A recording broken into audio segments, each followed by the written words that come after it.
You know, it's been one of those days when I'm drinking coffee on camera.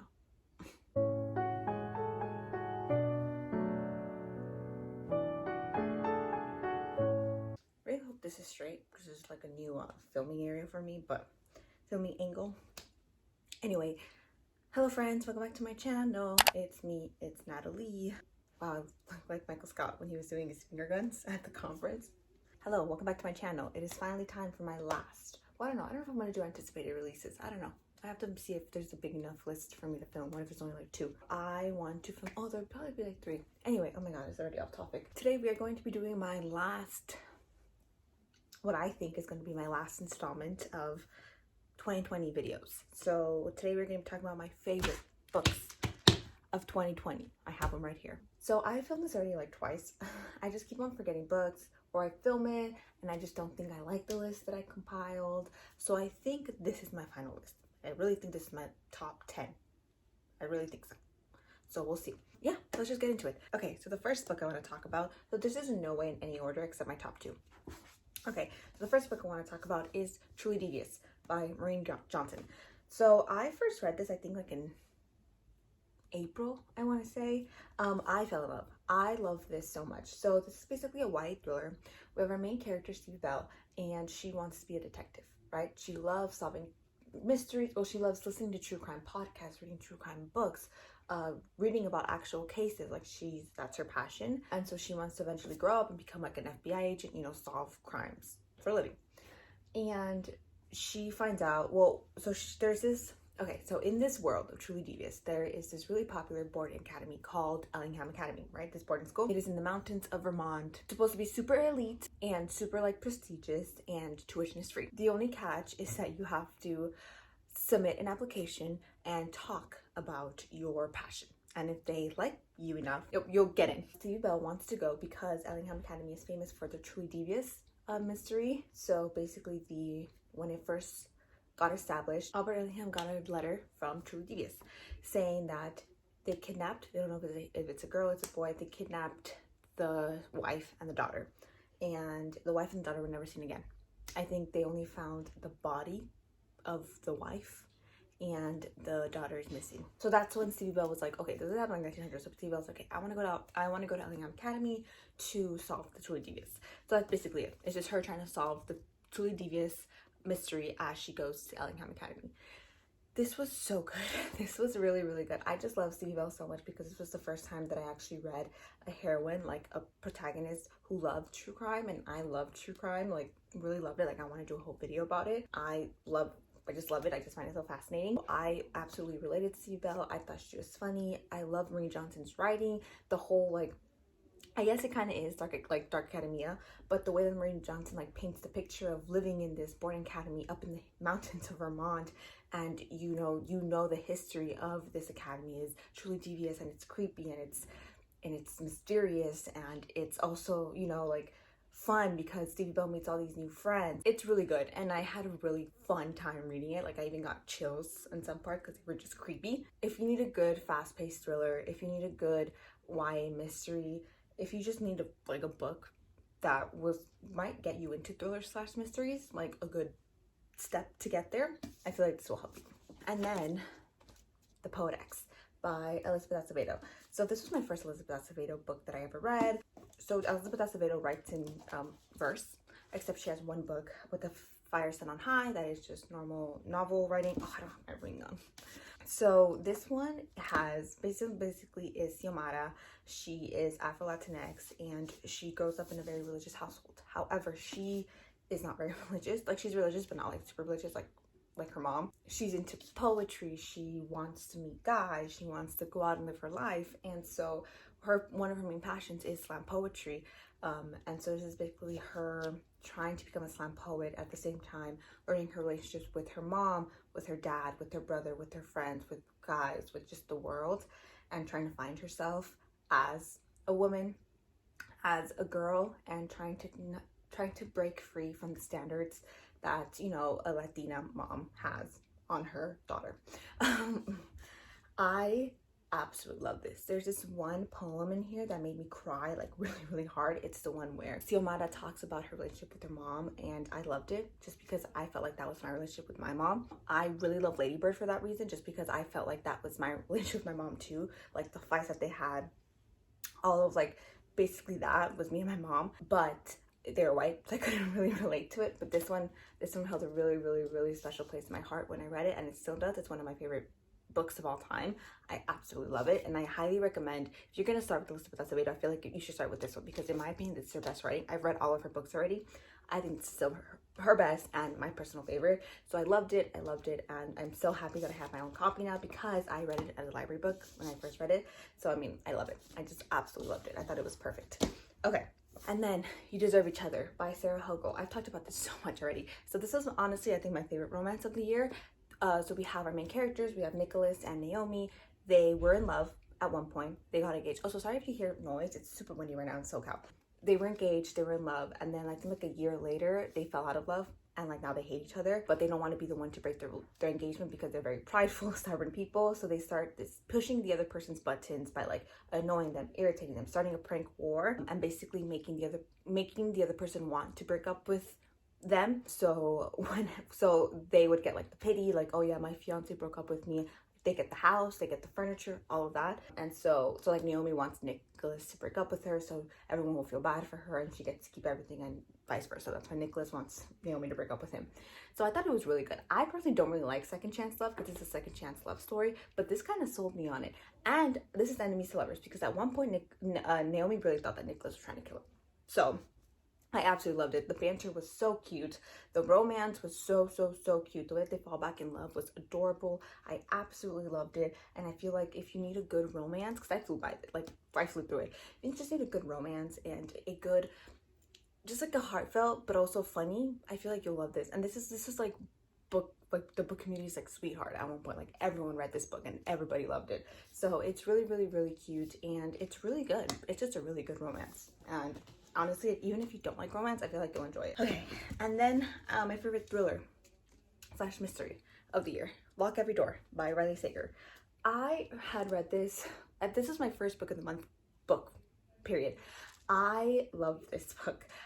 When I read it, I literally, in my old school apartment, I literally was like in the corner on my bed, because my bed was next to the wall. Like I was like, I need to see every single corner and space of this room, because I was terrified in my bedroom. This one, we have our main character. I forgot what her name is. Jules. Oh yeah, Jules. Yeah, I thought Jules was the girl who disappeared. So we have our main character, Jules, and she lives in New York, and she is kind of wandering through life just because she's been through a lot. And like she doesn't really have connections to people. Like I think she has like one best friend or like one sister, but like that's it. She comes across this newspaper listing that says Bartholomew, this really prestigious this really prestigious apartment building in New York City, is looking for an apartment sitter. So the Bartholomew is known for its residents. The residents are retired musicians, retired actresses, retired directors, so celebrities, right? Some of them are current celebrities, but for the most part, they're just like people who want to stay out of the spotlight, because the Bartholomew is known for privacy. Basically, if you live in the Bartholomew, you know not to talk to your neighbors really, you know not to post any pictures in the Bartholomew, you know basically to just, you go to the Bartholomew because you want to be left alone and you really value your privacy. So they want this apartment sitter because they don't really want to leave the apartment by itself, because they don't know when the next time they're going to get a new resident, because it's such like a long wait list that they have to vet people. They have to go through like thousands of applications. So like, we don't want this apartment to go to waste. We want someone to be there to clean up, to make sure it's like lived in. So when someone does come see it, like they don't just see like an empty drab apartment. So she's like, okay, cool, I'm gonna apply. She gets it. However, when she gets there, she's like, wait a minute, this place is sketchy, because they don't let visitors come. You have to spend the night there, like by yourself. You have to spend the night. You really can't talk to anyone, basically no fraternizing with your neighbors. So they're like super strict. And so she's like, wait a minute, this is sketchy. And then she meets this girl, and this girl disappears. And then she starts uncovering that all of the people who lived in her past apartments have disappeared. So she's like, what the hell is going on in this place? This was really good. This was my first Riley Sager book. This kind of introduced me to him, and I absolutely love his work now. I pretty much have given almost all of his works 5 stars. I think he is a really good writer, and I love this just because it's more of like, not really your typical like murder mystery whodunit. It's so scary though, because the way that they describe like when she spends the nights, Oh my god, it was so creepy. Like the way that she would describe like hearing something in the other room, or like seeing like a shadow pass out of like the corner of her, oh my god, I just got chills, like pass like in the corner of her eye. And like it was really really good, really interesting. The plot twist at the end, I liked it. Some people didn't, but I liked it. And yeah, I mean, look at that cover. You see a shot, like, oh no ma'am. Yeah, I really like this, and I feel like that's good, also another good step way to get into Riley Sager, just because people who don't really like Riley Sager for the most part actually like that book, and I can give you receipts on that. So yeah, next, A Song of Fates and Ruin by Roseanne A. Brown. I love this book. I love them all. This is my favorite book to read in September because I read this in September. I really love this book. So this one is really enemies to lovers, to the max. Enemies to lovers. This is a young adult fantasy inspired by African culture and African mythology. We have our main characters, Malik and Karina. Karina is a newly appointed sultana because her mom just died. And Malik is this young boy traveling, well, they're like teenagers, traveling to the city where Karina is like now ruling with her sisters for a better life. They're trying to get a better life. They get there, and this really powerful demon kidnaps his younger sister. And the demon says, okay, I will give you back your sister if you kill the sultana for me. And so he's like, how the hell am I going to do that? Right? At the same time, Karina is like not adapting well to being a sultana, like at all. She's like, I cannot do this. She had just lost her sister and her dad. So her mom was the only one that she had left. And then her mom died. Her mom was killed. Her mom was killed in assassination. And so then she's like, what the hell? Like, I can't do this. I need my mom back. So she reads in a book that says that if she sacrifices the heart of a king, she will get her mom back. So she's like, okay, where am I supposed to get a king? I'm not married. There are no kings. So she's like, okay, there is this competition, right? This traditional competition that we do like every like 70 years something. I will make there's no prize. It's usually just fame, glory, money. But I will make it so the person who wins it, I'm going to marry him. And so she's like, okay, I'm going to do that. So that's when Malik finds out about the competition. He's like, okay, I'm going to participate, win, kill her in her sleep. And then at the same time, Karina's like, okay, whoever wins, I'm going to kill them in their sleep.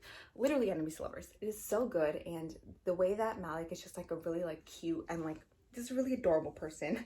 And Karina's like kind of like a hard shell. Like it is so cute. And I can like Malik is just so good for Karina just because like he grounds her and he makes her like a little bit more like empathetic, and Karina's really good for Malik because she pushes him, and she like makes him more adventurous and taking more risks. It's really good. There's a lot of build up to it, but it's perfect. It works totally. I loved it. I thought everything was good. The way that they were describing the trials, like they actually described like them undergoing the competition. Really cool, interesting, literally young adult fantasy. The magical system is amazing. The writing was amazing. Again, the banter, the family dynamics, the people that Karina and Malik interact with, everything was there. Everything was perfect. And this literally like reinforced my opinion. Like this literally like helped me really decide that yes, young adult fantasy is my favorite genre. Like I love young adult fantasy, and I love this book so much, and I'm so excited. Oh, now there's actually 4 books on my anticipated releases. I'm so 5 because Riley Sager's coming off the new book. Maybe I will do that video. I am really excited for the sequel for this because the way that it ended was insane. So yeah, really excited for that. Okay, and then I guess I'll just talk about it right now. I want to talk about Mexican Gothic. I already talked about Mexican Gothic a lot. Mexican Gothic by Silvia Moreno Garcia. This is the horror, basically, the Latinx horror. We have our main character. What's her name? Catalina? No, Catalina's the cousin. What's her name? I don't know what I forgot her name was. Noemi. She is a very smart, very stylish, very hip girl. She's like basically an it girl in Mexican society in like 70s, I think 50s Mexico. And she gets this letter from her cousin Catalina that she had married a white family. She married a white boy, so she's in a white family, that she needs help, that she thinks her in-laws are poisoning her and killing her. So Noemi and her dad get this, and they're like, okay, Noemi, you need to go. And Noemi's like, fine, I'm gonna go, just check it out, because they're really close cousins. So she goes, and there's some weird stuff going down. That's all I'll say. There's some weird stuff going down with these white people. Yeah, it's creepy. The night, again, when Silvia Moreno Garcia describes like Noemi's encounters, especially like during the nighttime with the house, with these like white people, so freaking creepy and so suspenseful. It reminds me a lot of When No One Is Watching by Alyssa Cole, where it's just like that creepy honestly, like, honestly, it's like like Mexican Gothic has some racist like undertones. Like literally, you can see it, and you can tell in the way that the white people, they talk to Noemi, they think about Noemi, and like the Mexican people, like very, very like racist undertones. And so that also adds like a creepy factor, because you're literally like, Noemi is not even safe in like her own bedroom because there's literally like enemies everywhere. And when she gets there, Catalina's like, no, I never sent you that. I don't know what you're talking about. I'm fine. So now Noemi's like, what the hell is going on? It's really, really, really, really, really good. I highly recommend it if you just want a good horror. And I was talking with my friend Stan about this, that a lot of times with this book especially, people were saying that they didn't really get like the Latinx culture from it. They're like, oh, I wish there was more. People who were not Latinx, by the way, are saying this. They're like, I wish that I had like more like more scenes or like more details about the Mexican culture. Like I feel like that would have sold me more, that it's Mexican Gothic. And I was like, first of all, a Latinx author, like me and Sam were talking about this, we were like, first of all, a Latinx author is not like, their sole identity and like their sole like purpose for writing is not just to like give you all of this like information about the Latinx culture. No, like if Sylvia Moreno Garcia wants to write a horror story, let her write a horror story, and judge it not only just because you're like, oh my god, I wish like there was more Latinx stuff in it. No, judge it because of the horror elements. Don't judge it because you felt like it wasn't like representative of the Latinx culture. Who are you to say? If you're not Latinx, who are you to say about that? I liked it. I thought it was interesting. I literally felt myself being represented. So who are you to say? Oh my god. Anyway, that little bit got me mad. But Sylvia Moreno Garcia, you keep doing you, girl. You are doing great. Like, you're doing amazing, sweetie. Like, you do you. So yeah, so that got me a little bit upset, but I highly recommend it still. I think it's really good horror. I think it's really suspenseful. I think it's really creepy. And no, I mean, love her. She's really cool. So yeah, so that's another favorite. Okay, and then Daisy Jones and the Six. So this one is told in interview format, and I was a little bit hesitant because I was like, interview format. I was mistaken. So this one basically follows Daisy Jones, the singer, and the Six, right? So they were known in the 70s for being this super successful band. And then they broke up.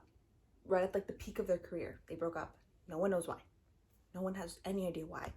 Years later, they come together by this interviewer who wants to know finally, why did you guys break up?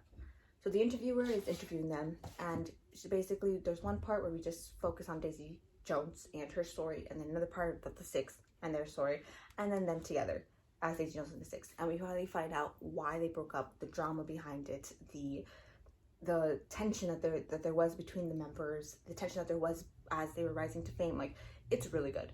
It's really, really good. It kind of gives me like Once Upon a Time in Hollywood vibes, with like the golden age era of Hollywood, but better. And this has like my favorite trope of where these two people are literally like soulmates. Like, it reminds me of Me and Sebastian, where these people are literally soulmates. Like, they're soulmates. Like, their hearts, like, their souls are like, they're soulmates. But they don't end up together. For some reason, they don't end up together. Just maybe because they think that they don't, like, that they're better off. Like Me and Sebastian, that it just wasn't for them. That they'll always love each other, but they chose their art and they're happy. Or there's something greater than them. Or for some reason, they don't end up together, right? That's a little bit of a spoiler, sorry. But that's, oh my god, this was really, really, really, really, really good. And I'm so excited for the TV show just because I really want to see, first of all, the cast, amazing, but I really want to hear the music. I feel like, you know, so I really recommend this. Me personally, I think this is my favorite Taylor Jenkins Reid books. I really, really, really, really, really enjoyed this. And if you are an audiobook person, I feel like you should get the audiobook, just because I love the audiobook and I don't read audiobooks. Like, I don't really like audiobooks.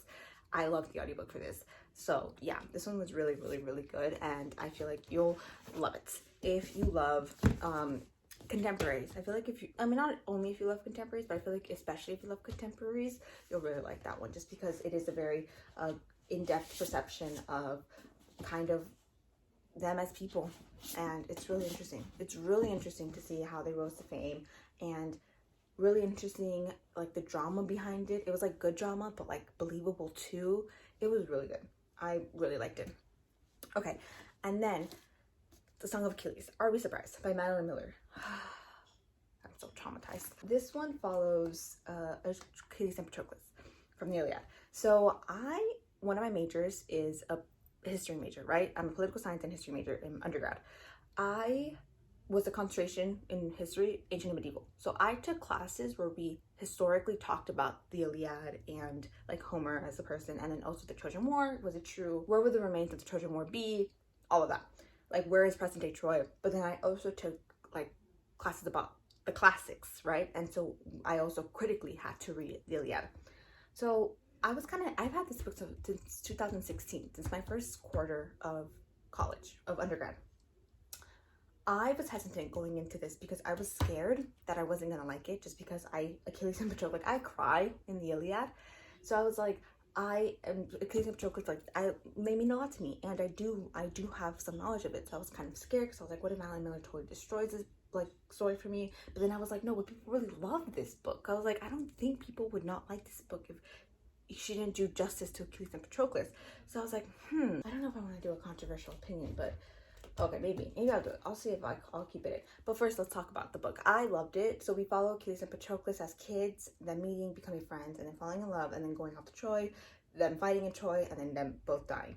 The ending was so sad, just because Achilles was literally like, I have no will to live. Like Patroclus said, I literally have no will to live. Like, that was insane. Like, imagining your soulmate, because they were actually soulmates, like imagining your soulmate like just dying. So I thought it was really good. I thought it was true to the story. I loved it. Like, obviously there was some added in stuff because the historians don't really believe that Achilles and Patroclus were anything but best friends, whatever. But I really thought it was really stuck to the original story. Good job, Madeline Miller. And I guess my controversial opinion is that some booktubers, some people in the book community don't really like how Madeline Miller described women in it. I didn't really pay attention, like I didn't notice it. Like, I don't even know where they would be talking about that, just because, again, I didn't notice it. But then again, like I said, I do have some knowledge of, you know, ancient texts and the ancient world. And, like, sadly, that's how women were wrote about. Like, that's literally how women were written about back then, how women were treated, how women were talked about. Like, there's so many times when I was so enraged in my classes just because women were talked about, like in Homer and Aristotle and Socrates and Plato, like in their works, like the way that women were talked about and treated and how they were just cast aside like they didn't mean anything. That literally, or like the way that they were like objectified, or the way, like, it was just not good. And I would get so mad because I'm like, but then again, they're like, it's like thousands and thousands of years. They're like old, super old men. So I was like, there's nothing I can do. Right? So, but I would get mad. So I do get that. Like, yes, I do get that, because yes, the way that women were talked about in history is disgusting, and I hate it. I hate it. Because they say history is a man's point of view. Anyway, so I get that, but I feel like you can't, like, I feel like Madeline Miller was just trying to stay true to the story. And if you read the Iliad, yes, that's how women are talked about. Sadly, yeah. Like, even sometimes even the goddesses were talked about like that. Like Aphrodite, oh my god, if you guys, I don't know if you guys know, but like the way that Aphrodite is talked about sometimes, it's disgusting. Like, just because she's like the god of, like, the goddess of love, and like, you know, like, I don't want to say sex because that was like a bad word back then, but like, you know, that, like, the way that she's talked about is so bad. This is just putting me into a history lesson compared to like Athena or Artemis. Aphrodite is like, it's disgusting the way that sometimes these men talk about Aphrodite, like these old like Greek men.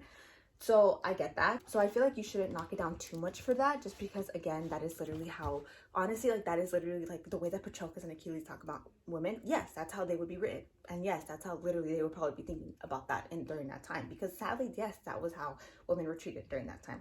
Again, I don't know if I'm gonna keep this in, just because it is a very controversial opinion, because people who don't like the Song of Achilles, that's their opinion. Why? Because they thought it was very like, the way that women were talked about in this book. I didn't get it, just because I'm literally immune to it now, just because of all the times that I literally had to be hit in the, like, slapped in the face with it in my classes. So, but yeah, but again, valid, you know, I've been there. I've literally like have gotten into fights with my professors just because I hate, like, some of these texts, like, literally get me so mad. So I get it. I just don't really feel like that's a way to like knock it down, but honestly, teach it on. Who cares? Anyway, yeah, so I really love the song Achilles. It made me cry, made me laugh, made me fall in love with this story again, and I just love Achilles and Patroclus, their story so much. And yeah, I will be really, one of my anticipated books to read this year is Circe, just because I really love the way that Madeline Miller talks Right. Okay, so my top two. So I didn't know what I was going to do for my top two because I was like, okay, you guys probably know if you've seen my book Spotlight what my top book of the year is. But like, which book would have been my number one? If one of these books was erased from my mind, which one would I be more devastated about? So I was like, and that's when I decided. So at number two, not the one I would be most devastated about. If I lost this book, I would be very, very, very, very, very sad, but not devastated. Is The Extraordinaries. It's up there. I don't want to bring it down. The Extraordinaries by T.J. Klune. I talked about this in my Love is in the Air part volume 1 or series 1, I think volume 1 video. I absolutely loved this book. Another young adult fantasy, and this is the book that got me into TJ Klune and the one that put him on my instant buy list. I think this one is so good. So we have our main character Nick, best narrator ever. He is so funny, and he lives in this city with his dad. His mom passed away, and his group of friends called Nova City. And in Nova City, there are superheroes flying around, and he is in love with one of them, Shatterstar. He doesn't know who Shatterstar is, but he's in love with him. Like, he writes fan fiction about himself and Shatterstar. Nick, love you, man. Love you. It's just so cute. It's so heartwarming, and he has his best friend Seth. Oh, so this is actually the book that sold me on friends to lovers, but especially childhood friends to lovers. So we have Seth, his best friend, wink wink, nudge nudge, and we have his two like best like girlfriends, Gibby and Jazz. They're in a relationship. They're so funny together. They're so funny together. They're so chaotic. I love them. They're all chaotic together, this group of friends. And the way that Nick just talks and the way that he describes his love for Shatterstar and his love for his friends, and he's so funny. And the way that TJ Klune describes him, like ADHD, and also the way that he describes his anxiety attacks. I get anxiety attacks, so I like literally it was accurate. Like, I was kind of happy that it wasn't romanticized, it wasn't glossed over. Like, Nick suffers from that, and it shows. And yeah, it was just a really good book. I didn't know there was a second book coming out. I didn't know the whole series. There was like an end credit scene that I totally missed because I got an ARC, so I read this on my phone, I think, or my iPad, and this was before my Kindle. And I did not know there was like an after, like an author's note stuff, that there's like a little like end credit scene, right? 'Cause it's like a superhero movie, so like an end credit scene. And until I found out on like Twitter, and I was like, what the hell? Like, this entire time my life has been a lie. So I'm really excited for that. That's one of my anticipated releases. And yeah, I highly recommend this book. It's just a really good young adult fantasy. TJ Klune's writing is amazing as always. And this is actually first young adult book. It's really good. Like, it's really heartwarming. It makes you laugh. It's just really good.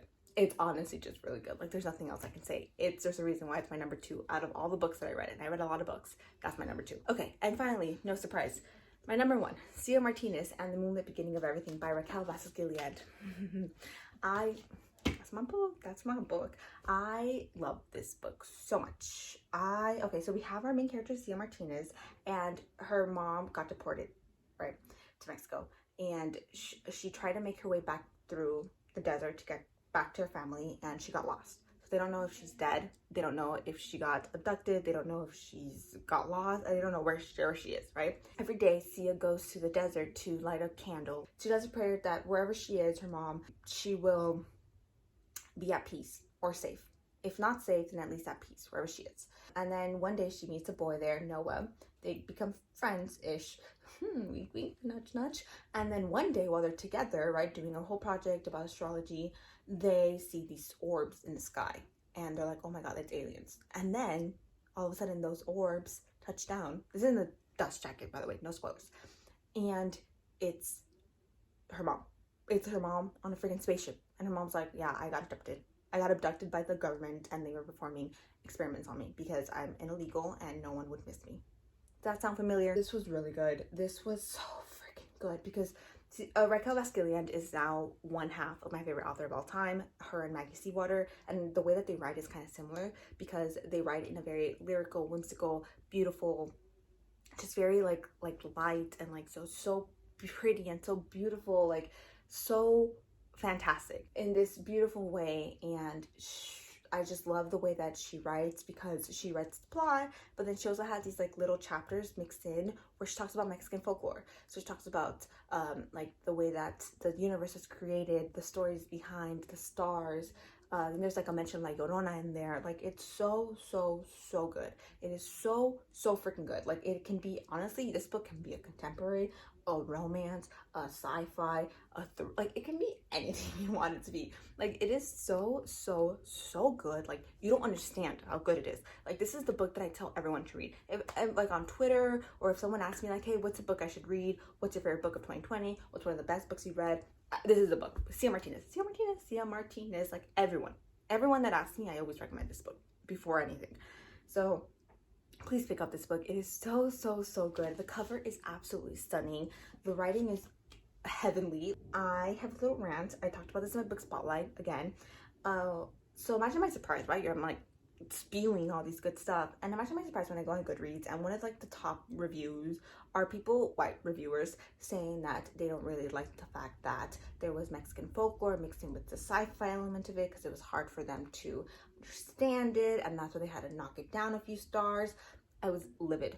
I was absolutely livid. Not amused, love. Absolutely not amused.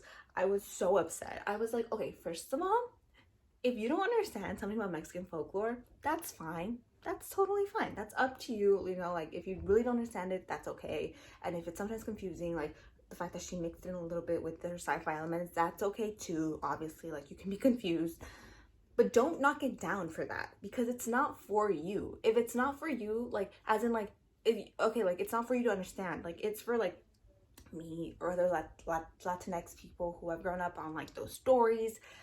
You know, it's like for us to feel represented, because this was probably the first time I ever felt represented in a book. Pretty much, yeah. In all of my years as a reader, the first time.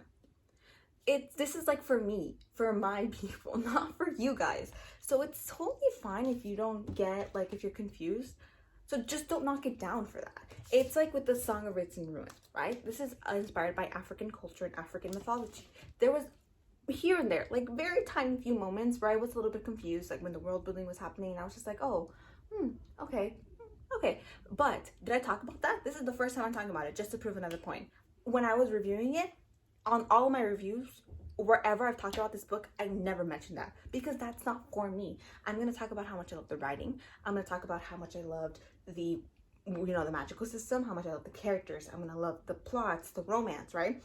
And if I say that it's a little bit confusing, I'm going to say like that's for me, but honestly, that's not going to be for everyone, and I'm not going to let it affect me, because what Roseanne Brown was writing, some of it was not for me. It was for other like Black reviewers, Black readers who love this book, you know, who like saw themselves in this book. So it's like, yeah, so oh my God, it got me so mad. I was like, I would never do that. I just would never do that. Don't be that person. Please don't be that person. Like that's such a, yeah, that's my little spiel, my little rant about that. So yeah, so my favorite book of 2020, I absolutely loved it. I think everyone will love this book. So please pick it up. Please go buy it. It is really good. You guys already know that I don't really like recommending books, like really recommending books, like besides like when I do these kinds of books, just because, you know, if you're gonna spend money, like I want to make sure you actually like it. I can't seem like anxious. Like what if you don't like it? Like that's on me. You know, like I'm be like, oh my God, like she made me spend money. I'm telling you right now, this is worth your dinero. Like it is so freaking good. Like go buy it. Okay, so that is it. Those are my top 10 books of 2020. 1 2 3 4 5 6 7 8, and then 2 that I'm gonna put up here. Okay, yes, 10 books of 2020. I absolutely loved it, and I feel like all of you guys will love these books too. One of these books is for you. I don't know which one, besides Cia Martinez, because that's our one, but one of these books are for you. So yeah, so thank you guys so much for watching, and yeah, I will catch you guys in the next one. Hopefully it's my anticipated releases, because now I'm actually way scared. I think there's a lot. I actually might do it. Okay, stay safe, and go read your favorite book for me. Bye.